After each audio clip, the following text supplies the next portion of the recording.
작년 미 대선 당시 출마를 선언한 주요 인사들의 선거 캠페인에선 재미있는 현상 한 가지를 관찰할 수 있었습니다.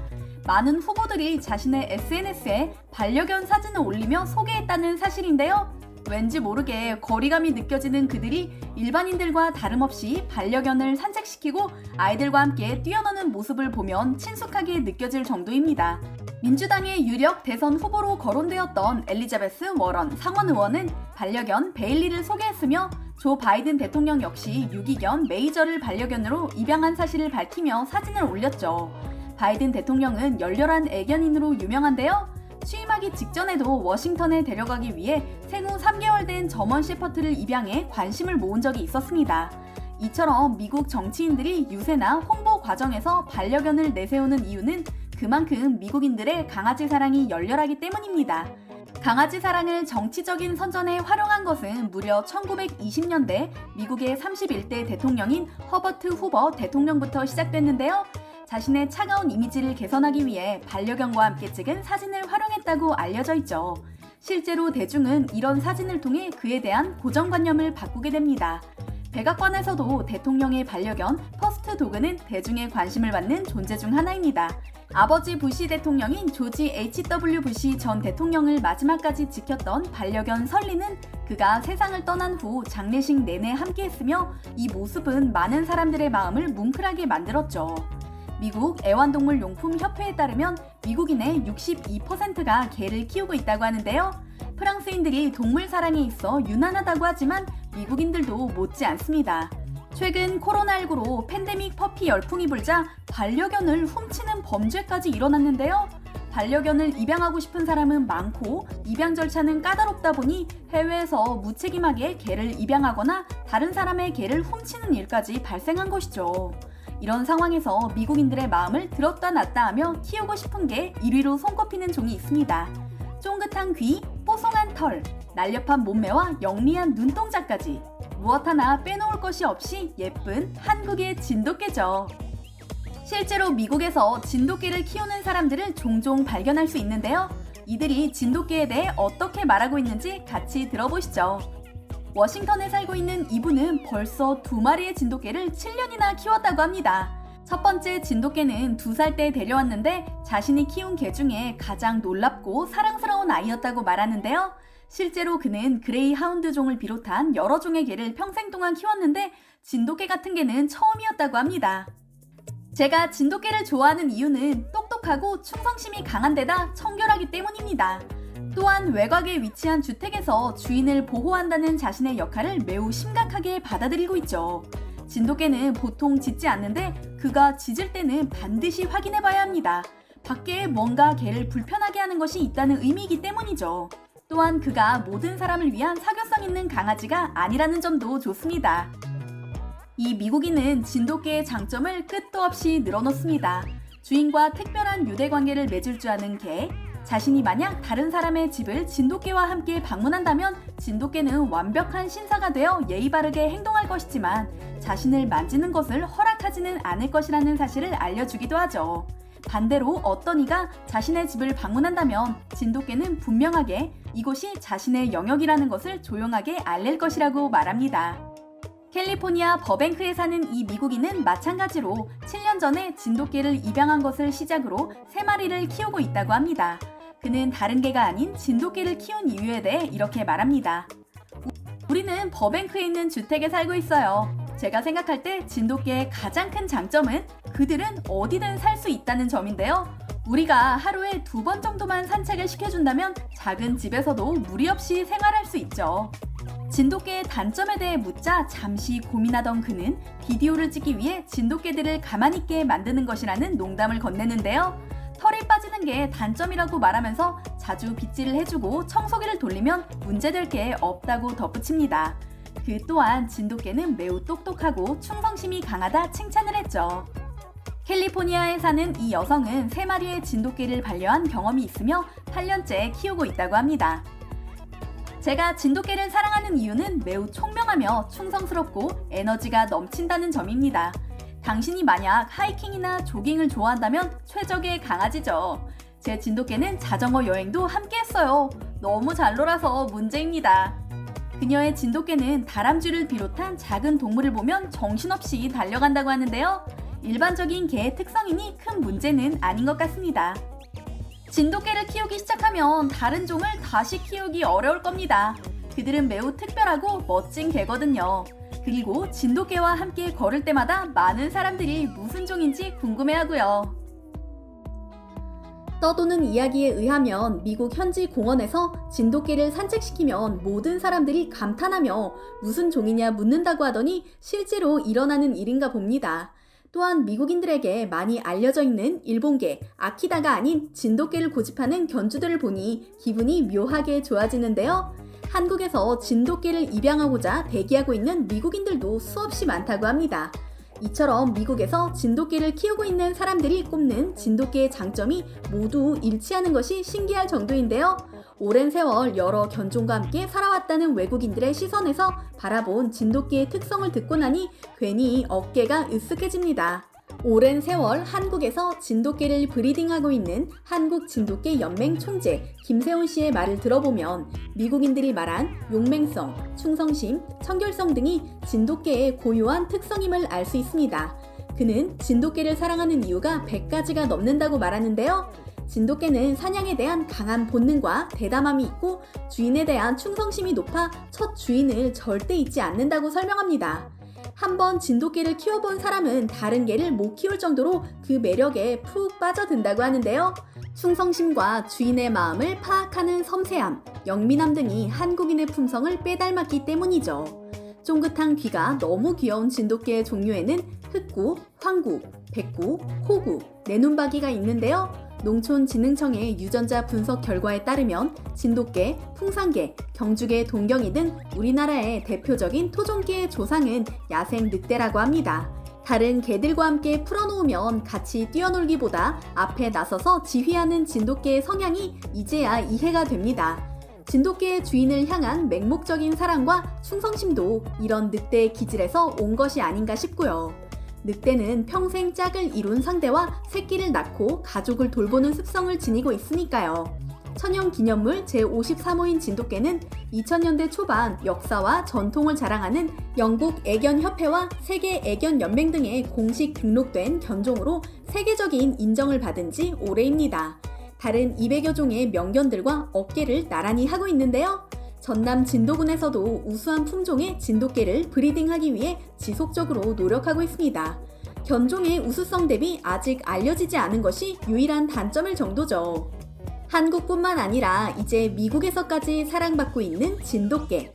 훌륭한 견종에 대한 사랑이 열렬한 미국인 만큼 어쩌면 근시일 내에 백악관에서 진돗개의 모습을 볼 수도 있지 않을까 하는 생각이 드는데요.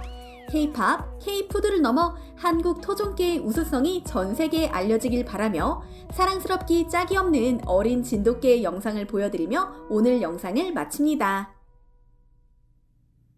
바둑은 한국, 중국, 일본이 주도하는 분회 스포츠라고 해도 과언이 아닙니다. 그런데 바둑 세계의 강자로 떠오른 이들을 살펴보면 재미있는 사실을 발견할 수 있습니다. 중국에서 시작한 바둑의 역사는 일본에서 대중화되었고 그 후로 프로의 세계가 열리게 됐는데요. 30년 전만 해도 일본이 바둑 세계를 지배했다 해도 과언이 아닐 정도였죠. 한국의 어린 학생들이 일본으로 바둑 유학을 가서 일본의 프로들에게 바둑을 배웠는데요. 그들이 한국으로 돌아와 본격적으로 바둑의 길을 열어가기 시작합니다. 많은 분들이 아실 조훈현 프로가 일본 바둑의 정상을 차지했을 때는 일본 바둑이 정점에 달했던 시기인데요. 당시 일본 내에서 바둑의 인기는 대단했습니다. 어린 아이들의 장래 희망이 프로 바둑 선수였으니까요. 부와 명예는 물론 전 국민적인 사랑을 받았던 일본 프로 바둑 선수 가운데 제일 교포였던 조치훈의 등장으로 일본인들의 자존심이 무너진 것은 두말할 것이 없었죠. 약관 19세에 타이틀을 차지하고 25세에는 일본 바둑 사상 최연소 구단을 달성했으며 일본 최대 바둑 타이틀인 명인까지 차지했으니까요. 일본 바둑계를 천하통일한 이가 한국인이라니 놀라운 일입니다. 게다가 한국 바둑의 3세대의 정상이었던 조훈현 구단이 세계 정상을 차지하자 바둑 변방국이었던 한국은 단숨에 세계의 중심에 서게 됩니다. 그 결과 한국에서도 바둑 열풍이 불었고 성인은 물론이고 많은 어린이가 바둑에 관심을 두기 시작했죠. 그리고 이런 바둑붐을 타고 탄생한 스타가 바로 이세돌입니다. 저 또한 숨죽여 지켜봤던 알파고와의 대결을 펼친 이세돌 구단은 전 세계 모든 바둑 기사 중에서 유일하게 인공지능 알파고에게 1승을 거둔 처음이자 마지막 인간이었죠. 그는 12세에 입단한 후 한국 프로 기사 중 최연소 입단 3위의 기록을 지닌 천재였습니다. 또한 세계대회 우승 횟수가 이창호 다음으로 많았죠. 인간을 상대로 한 알파고의 전적은 74전 73승 1패. 이세돌 구단이 거둔 승리에 전 세계가 환호했었죠. 중국의 커제 구단은 3전 전패로 무너졌던 걸 돌이켜보면 한국 바둑 프로들의 실력과 정신력이 얼마나 대단한지 알 수 있습니다. 많지 않은 선수층에도 불구하고 조훈현, 이창호, 유창혁, 이세돌, 박정환, 신진서로 이어지는 한국 바둑 계보는 전 세계 무대에서 눈부시게 빛나고 있는데요. 한국인에게는 다소 생소한 체스 분야에서도 한국인 천재가 나타나 세계를 들끓게 하고 있습니다. 세계 체스 연맹이 추정하는 세계 체스 인구는 2천만에서 3천만 명, 우리나라는 고작 40만에서 최대 70만 명에 불과한데요. 체스가 바둑이나 장기보다 생소한 분야인 것은 분명합니다. 그럴 수밖에 없는 것이 애초에 체스는 6세기경 고대 인도의 차투랑가라는 게임이 유럽으로 전달되어 만들어졌거든요. 처음에는 모의 전략 훈련으로 활용되었던 체스는 유럽에서 본격적으로 대중의 사랑을 받기 시작하면서 전 세계로 퍼져나갔는데요. 체스가 활성화된 곳이 유럽이다 보니 전 세계 체스 강자들의 출신도 대부분 유럽입니다. 그중 스웨덴은 체스를 사랑하기로 유명한 나라 중 하나입니다. 국제 체스 연맹에 따르면 스웨덴은 세계 랭킹 27위로 현역 선수 중 그랜드마스터만 해도 22명이나 있다고 하는데요. 그랜드마스터는 국제 체스 연맹의 공식 타이틀 중 최고 단계로 체스에서 바둑의 프로 구단에 해당합니다. 스웨덴 내에서 공식 등록된 체스 선수만 해도 약 4만 명이나 되는데요. 그중 3만 6천 명 정도는 25세 이하의 어린 선수들이라고 하는데요. 이렇게 젊은 선수가 많은 데는 이유가 있습니다. 전국적으로 약 750개에 달하는 학교 내에 체스 클럽이 있기 때문이죠. 어릴 때부터 체스를 접해온 아이들이 프로 체스 선수로 꿈을 키우는 것인데요. 스웨덴 내 22명의 그랜드 마스터 중 18위의 이름을 올린 이가 바로 한국인 서정민 선수입니다. 프로 선수들의 평균 나이보다도 훨씬 어린 서정민 선수의 나이는 19세. 2021년 스웨덴 체스 챔피언십 결승전을 관전하던 스웨덴인들은 깜짝 놀라고 맙니다. 결승전 인터넷 중계에 2만 5천 명이나 몰릴 정도로 높은 관심이 쏠린 경기였는데요.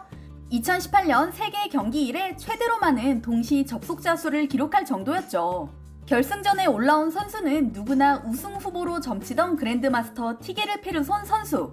스웨덴 랭킹 4위로 2007년과 2008년에 이미 스웨덴 체스 챔피언 2연패의 성적을 거둔 선수였습니다. 그리고 그의 맞은편에 앉은 이는 스웨덴 사람들에게는 낯선 사람이었습니다.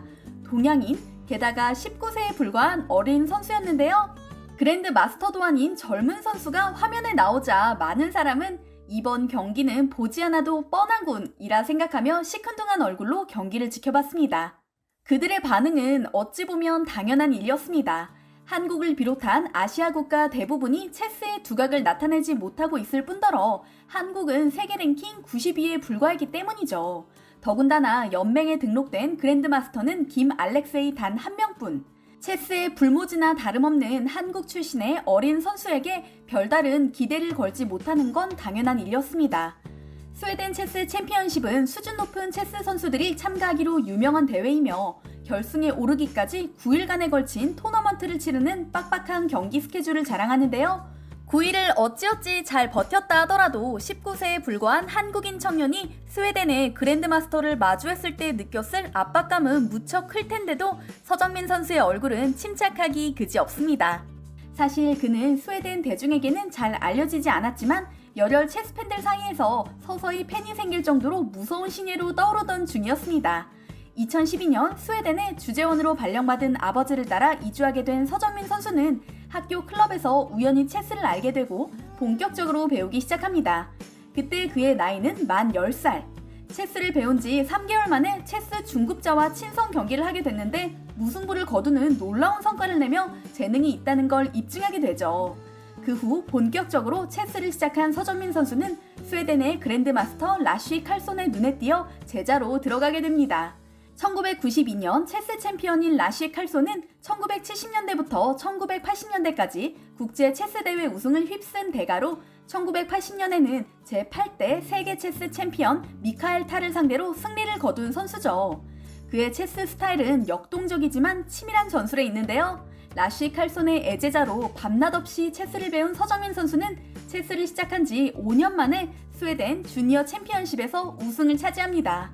우승자로 동양인이 단상에 오른 것은 스웨덴에서도 전례 없는 일이었죠.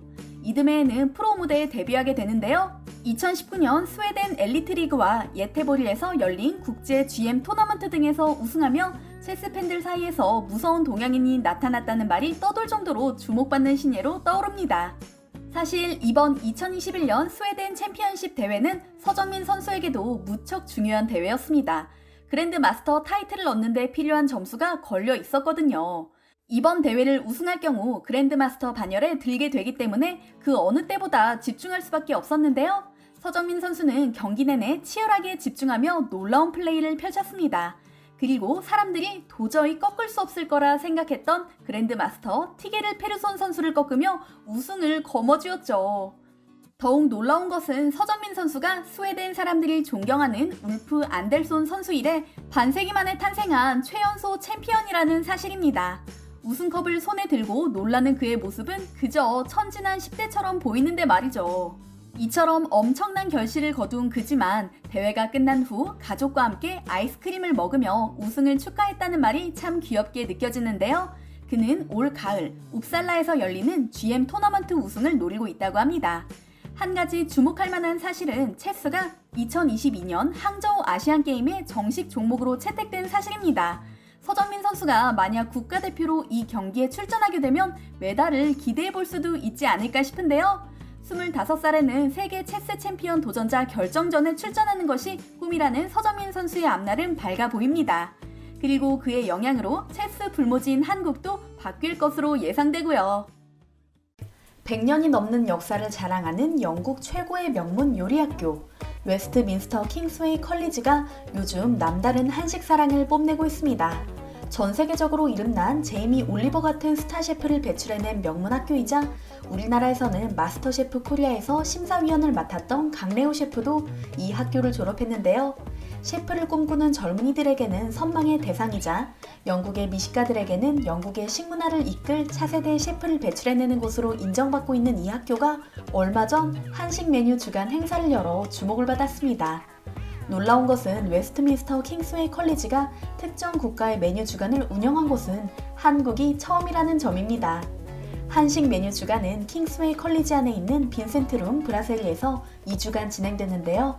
이 레스토랑은 트립어드바이저에서 전 세계 상위 10% 레스토랑에 들 만큼 명성이 자자한 곳이죠. 교수들은 한식을 주제로 메뉴를 개발했고 학생들은 조리법을 배워 요리부터 서빙까지 직접 참여한 것으로 알려졌습니다. 세계적 수준의 요리학교에서 오직 한식만을 주제로 메뉴를 구성한 것도 신기한데 빈센트룸 브라셀리에서 한식 메뉴 주간을 시행한다는 소식이 알려지자 2주 동안의 저녁 식사 예약이 조기에 마감될 정도로 영국인들의 호응이 엄청났다는 사실에도 깜짝 놀라게 됩니다. 레스토랑에서 2주 동안 판매된 메뉴는 한국의 대표 요리라 할 수 있는 비빔밥과 불고기, 김치전, 양념치킨을 기본으로 두부찌개와 호떡, 막걸리 아이스크림 등 총 11가지나 됐다고 합니다. 요리의 모양새만 봐도 웨스트민스터 킹스웨이 컬리지가 한국의 맛을 꽤 잘 구현해냈을 것 같다는 생각이 드는데요. 그중 호떡과 막걸리 아이스크림의 이색적인 조화에 눈길이 갑니다. 이 시기 레스토랑을 방문한 손님 10명 중 9명이 한식 메뉴를 주문할 정도로 한식에 대한 관심이 높았다고 하는데요. 현지 매체가 남편과 함께 저녁 식사를 마친 한 영국인 여성에게 소감을 묻자 이렇게 답했다고 합니다. 한식을 먹어본 적 없어 걱정되는 마음에 한식이 아닌 기존 메뉴를 주문했는데 남편이 주문한 불고기를 먹어보고 깜짝 놀랐습니다. 그리고 곧바로 후회했죠. 저도 한식을 주문했어야 했어요. 라고요. 한식의 뛰어난 맛에 대한 극찬도 이어졌습니다. 불고기와 비빔밥 같은 한국 요리를 알고 있긴 했지만 이번에 양념치킨을 먹어보고 깜짝 놀랐습니다. 김치전도 너무 맛있었고요. 집에 가자마자 김치전 만드는 방법을 찾아볼 겁니다. 저는 디저트가 너무 맛있었어요. 놀라운 맛이었습니다. 와 같이 한식에 익숙한 이들조차 새로운 메뉴의 맛에 감탄하는 모습을 보였고요. 사실 웨스트민스터 킹스웨이 컬리지의 한식 사랑은 이번뿐만이 아니었습니다. 지난 5월과 6월에는 일반인을 대상으로 김치전 등 김치를 활용한 요리를 만드는 강좌가 개최됐고 6월에는 떡볶이, 불고기 등을 소개하는 한식 강좌가 진행됐기 때문이죠.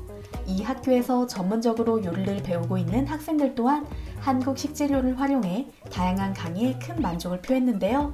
이들은 수업 시간에 직접 김치를 만들어 보기까지 했다고 합니다. 이들의 한식 사랑이 단순히 일회성에 그치지 않을 것 같다는 예감이 드는데요. 웨스트민스터 킹스웨이 컬리지의 남다른 한식 사랑이 깊은 이유는 이 학교를 졸업한 학생 대부분이 전 세계 곳곳에서 식문화를 선도할 차세대 셰프들이기 때문입니다. 현재 졸업생 대부분이 런던에서 잘 알려진 유명 레스토랑을 운영하고 있으며 재학생 중 50%가 외국인인 만큼 본국으로 돌아가 외식업을 하는 졸업생도 많다고 하는데요. 웨스트민스터 킹스웨이 컬리지가 전 세계에서 한식을 알리는 또 하나의 교두보가 되지 않을까 하는 생각이 듭니다. 한편 영국을 비롯한 유럽 내 한식 열풍은 유럽에 오래 거주한 한국인들에게도 다소 낯설게 느껴지는 일이라고 합니다. 보수적이고 변화에 둔감한 데다 외식 산업이 그다지 발달하지 않은 유럽 시장의 특성 때문인데요. 이국 음식을 즐기는 편이 아니므로 한식이 유럽 기성세대의 입맛을 사로잡는 것은 거의 불가능에 가깝다 생각했다고 하죠. 팬데믹 영향으로 미국 내에서 라면과 만두 등 인스턴트 식품을 비롯한 한국 식품의 판매량이 급속도로 늘어났던 것과 달리 유럽 내 소매식품 시장의 성장세는 미국의 절반에 그친 것도 바로 이런 문화적 차이 때문이었는데요. 최근 영국과 프랑스 내의 식문화 트렌드를 보면 한식 열풍은 이제 시작 단계가 아닌가 싶습니다. 유명 레스토랑에서 한식을 접목한 메뉴를 내놓기 시작했고 웨스트민스터 킹스웨이 컬리지의 한식 메뉴 주간과 같이 유럽 기성세대의 마음을 사로잡을 이벤트들이 점점 더 많이 열리는 추세거든요. 무엇보다 K-드라마, K-팝, 한국어와 같은 다양한 문화적 요소와 결합돼 한식의 위상이 더욱 높아지고 있다는 사실도 흥미롭습니다. BTS가 요즘 즐겨 먹는 음식은 무엇인지, 한국 드라마에 나온 라면은 어떤 브랜드인지 궁금해하는 유럽인들이 많기 때문이죠. 또한 지난달만 해도 영국 옥스퍼드 영어사전에 한글 단어 26개가 새롭게 추가됐는데 이 중 큰 비중을 차지하는 것이 반찬, 치맥, 김밥, 먹방, 갈비와 같은 한국의 식문화와 관련된 단어였습니다. 그렇다면 K푸드가 유럽 시장에서 롱런하기 위해선 어떤 전략을 써야 할까요? 외식업계 관계자들과 글로벌 시장 조사 기업은 하나같이 입을 모아 이제는 K푸드에 스토리를 입혀야 할 때라고 말합니다. 미국과 유럽, 아시아 등 지역마다 K푸드가 인기를 끄는 이유가 다르니 그에 맞춰 현지화를 도모하는 것은 물론 한식이 가진 매력을 극대화할 수 있는 스토리를 개발해야 한다는 것인데요. 예를 들면 건강식에 관심이 많은 유럽 시장은 건강과 면역력 강화에 좋은 한국의 발효식품을 위주로 공략해야 한다는 의미입니다. 지난해 영국의 토양협회가 발표한 자료에 따르면 유럽의 유기농 시장은 매년 두 자릿수 성장을 거듭하고 있다고 합니다. 이제 유럽의 식품 시장에서 유기농은 빼놓을 수 없는 키워드가 되었는데요. 이런 측면에서 한국의 발효식품은 유럽에서 성공할 수 있는 잠재력을 무궁무진하게 갖고 있다는 생각이 듭니다. 실제로 유럽의 식문화는 발효식품과 친숙한 편입니다. 사우어크라우트라고 불리는 독일식 양배추 절임이나 북유럽식 채소 절임처럼 전통적인 발효식품이 많기 때문인데요. 발효식품의 대표 주자인 김치 이외에도 유럽 시장에서 성공할 가능성이 엿보이는 한국 식품은 너무 많습니다. 일례로 최근 프랑스의 채식주의자들이 주목하고 있는 것은 바로 한국의 된장. 기존에 일본식 된장인 미소만 먹어본 그들이 한국 된장을 알게 된 후로 한국 제품만 고집하고 있다고 하는데요. 이런 제품들이 유럽의 유기농 매장이나 고급 식료품점에 본격적으로 납품된다면 어떨까요? 실제로 유럽의 고급 식료품점에서는 각 나라의 지역 특산품과 식재료가 고가에 팔리고 있으며 이곳에서 한국 김치가 유통되는 모습도 목격할 수 있는데요. 유기농 배추를 사용하고 젓갈을 넣지 않아 비건푸드로 만들어진 김치라는 설명을 달고 있죠. 슬로푸드, 에스닉푸드라는 스토리텔링을 김치의 원래 효능에 더해 고급 식품화한 것인데요. 실제로 흑마늘이나 유자, 각종 버섯 등 한국인에게는 일상적인 식재료가 유럽에서는 고급 식품으로 소개되고 있는 것을 종종 볼 수 있습니다. 고급 식품으로 포지셔닝하든 유통 채널을 확대해 접근성을 강화하든 앞으로 유럽 시장 내에서 한국 식품의 인기는 더욱 높아질 것으로 예상되는데요. 코로나 수혜를 입은 일부 품목의 반짝 인기, 혹은 일시적인 유행으로 그칠 것인지 글로벌 시장에서 사랑받는 K푸드로 자리 잡을 것인지 K푸드의 미래가 사뭇 궁금해지는 요즘입니다. 분명한 것은 한식 본연의 맛을 잃지 않으면서도 현지화도 게을리해서는 안 된다는 점인데요. 이 어려운 과제를 현명하게 풀어나가길 기원해봅니다.